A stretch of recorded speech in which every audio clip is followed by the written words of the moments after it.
Pour mieux s'immerger dans la réalité politique, sécuritaire, économique et sociale d'Israël, connectez-vous chaque matin sur Studio Kalita. Daniel Haïk vous y attend pour sa revue de la presse. 8h35, l'heure donc de la revue de la presse avec ce matin une revue de la presse qui est en première partie consacrée aux tirs qui ont eu lieu hier depuis les Sinaï, des tirs qui ont eu lieu en début de soirée, mais les quotidiens ont eu le temps ce matin quand même de faire leur une avec cette information. Tir de roquettes depuis le Sinaï vers Israël. Titre ce matin le Yediot Ahronot. Le Israël Hayom nous explique lui que 2 roquettes ont été tirées depuis le Sinaï en direction du sud d'Israël. Il s'agirait selon le Yediot Ahronot et selon donc pas seulement le Yediot Ahronot mais aussi selon l'armée israélienne d'un tir effectué par une branche locale du groupe terroriste de l'État islamique. C'est en tout cas ce qu'a indiqué un porte-parole de l'armée. Les 2 roquettes étaient dirigées vers la région d'Eshkol, une région du sud d'Israël. Il n'y a eu ni victimes ni dégâts.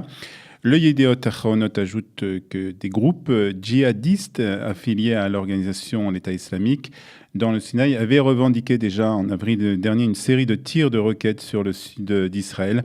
Le Haaretz nous précise que des membres du groupe terroriste ont mené de multiples attaques. C'était hier contre 6 postes de contrôle égyptiens près de la frontière, tuant au moins 3 soldats. Donc une certaine agitation dans cette région du Sinaï qui pourrait expliquer donc ces tirs qui ont eu lieu hier contre le sud d'Israël en provenance, cette fois-ci non pas de la bande de Gaza, mais du Sinaï.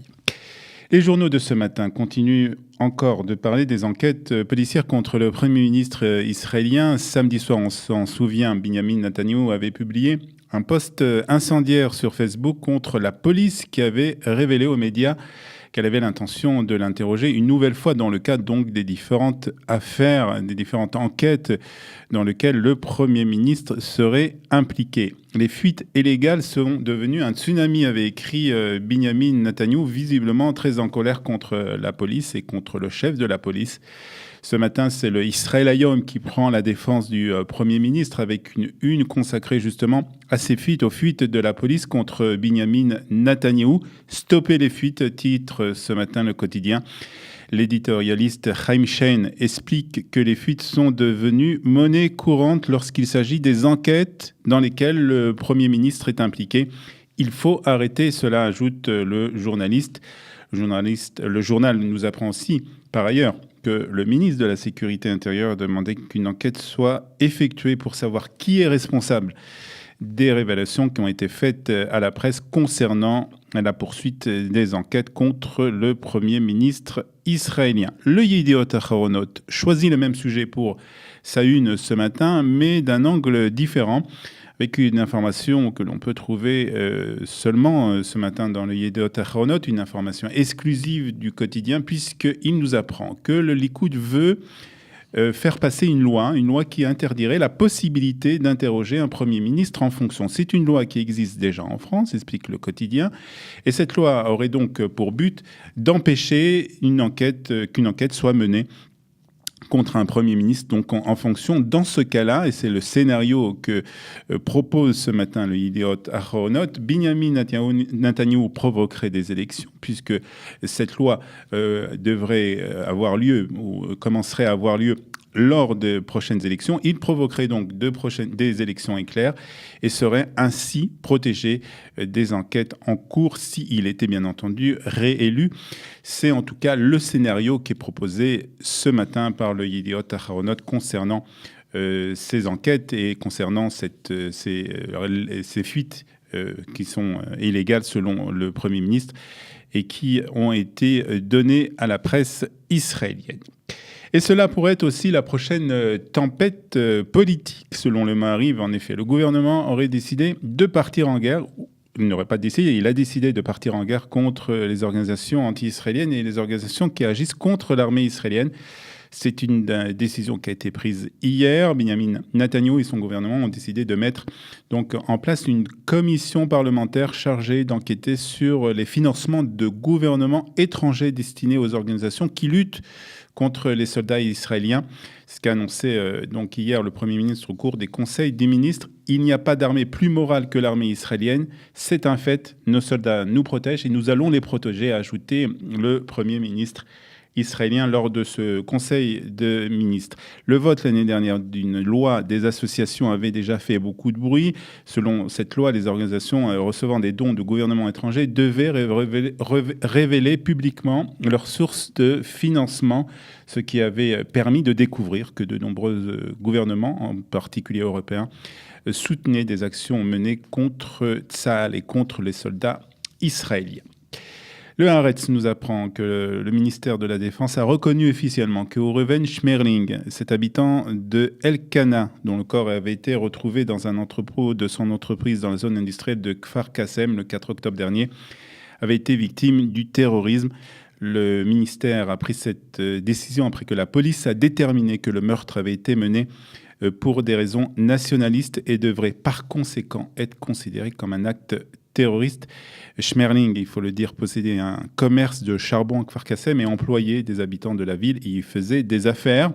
La décision signifie que le nom de Schmerling sera inclus dans les cérémonies d'hommage aux victimes du terrorisme et que sa famille pourra recevoir des aides sociales particulières. La presse israélienne revient bien entendu sur les élections qui ont eu lieu hier en Autriche avec l'élection du plus jeune dirigeant européen, Sebastian Kurz, 31 ans seulement. Sa photo est dans tous les quotidiens de ce matin, de ce jeune homme. Son parti, le Parti du Peuple, a recueilli un peu plus de 31% des suffrages exprimés par les Autrichiens. Il devra cependant composer un gouvernement avec un parti d'extrême droite, le Parti de la Liberté. Pour le moment, aucune réaction à Jérusalem au résultat de ces élections. L'Autriche vire à droite, titre ce matin le Yediot Ahronot, et le Haaretz nous rappelle aussi que lors des élections de 2000, qui avaient vu l'arrivée d'un parti d'extrême droite au gouvernement autrichien, Jérusalem avait rappelé son ambassadeur à Vienne en signe de protestation. Cependant, ce scénario ne devrait pas se répéter selon le Haaretz. Et puis, autre information en provenance de l'étranger qui est dans tous les quotidiens de ce matin, en particulier dans le Maariv, qui revient sur un attentat qui a eu lieu hier en Somalie, un attentat dramatique puisqu'il y a eu au moins 137 morts et 300 blessés. C'est un camion piégé, nous annonce le journal, qui a explosé au centre de la ville de Mogadiscio. C'est l'attaque la plus meurtrière de l'histoire de la Somalie. Précise le Maariv, un attentat qui n'a pas encore été revendiqué, mais on l'attribue à une organisation proche de Daesh. Et puis, deux informations trouvées dans le Israël Hayom pour terminer cette revue de la presse israélienne. Le taux de l'inflation pour le mois de septembre a surpris. En effet, on s'attendait à un taux d'inflation négatif et il a augmenté de 0,1%. Il s'agit, selon les spécialistes, d'un taux qui a été augmenté, qui est dû en tout cas à une augmentation du prix des fruits et des légumes pour le mois de septembre. Et puis, autre information, mais nous avons longuement parlé dans cette tranche horaire d'information sur studiocalita.com, puisque le Premier ministre et le ministre des Finances veulent baisser les impôts. Un excédent de 14 milliards de shekels d'impôts collectés devrait être affecté à la baisse des taxes payées par les contribuables israéliens. Mais nous en avons parlé il y a quelques minutes avec Jacques Bendelak, notre économiste. Et vous pourrez retrouver cette séquence cet après-midi, en tout cas même ce matin, sur notre site studiocalita.com.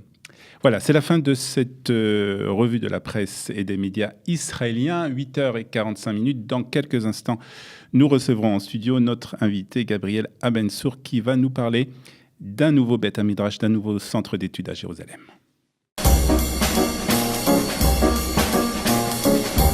Pour mieux s'immerger dans la réalité politique, sécuritaire, économique et sociale d'Israël, connectez-vous chaque matin sur Studio Kalita. Daniel Haïk vous y attend pour sa revue de la presse.